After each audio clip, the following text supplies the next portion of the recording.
রব্বির হামহুমা কামা রব্বায়ানি সগীরা।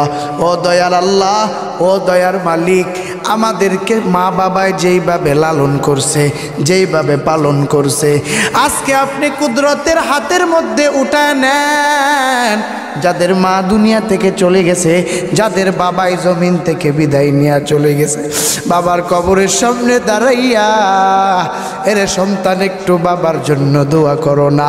কারণ আমি যেই ভিটা বাড়িতে থাকতেছি, আমি যেই জমিনের মধ্যে ভিটা বাড়িতে থাকতেছি রে বাবা, একদিন আমার দাদাই ছিল, একদিন আমার বাবাই ছিল, আজকে কেন বাবাই জমিন থেকে বিদায় নিয়ে চলে গেছে।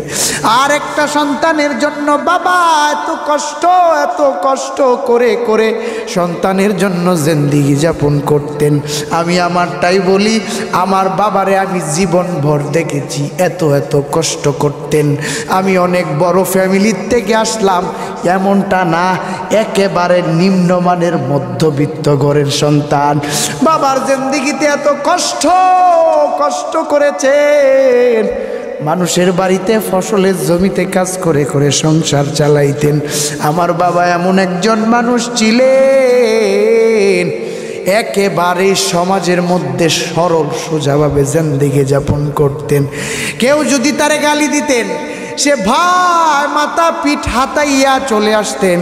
এমন জিন্দেগিতে এত সোজাভাবে চলতেন রে ভাই, জিন্দেগিতে আজকে বাবা 8-9 মাস হয়েছে জমিন থেকে বিদায় নিয়ে চলে গেছে।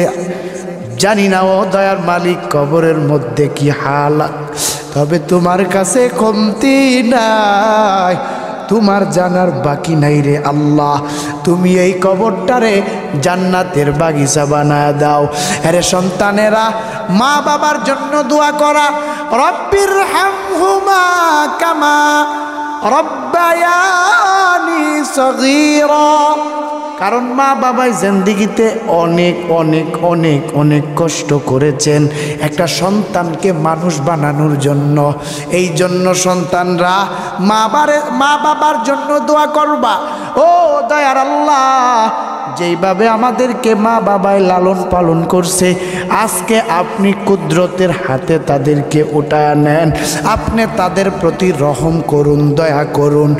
আল্লাহর দিকে একটু তাকায় বলতে থাকবা। মদিনাওয়ালা নবী রহমাতাল লিল আলামিন বলেন, মা বাবার কলিজা খুশি, আমার আল্লাহ খুশি।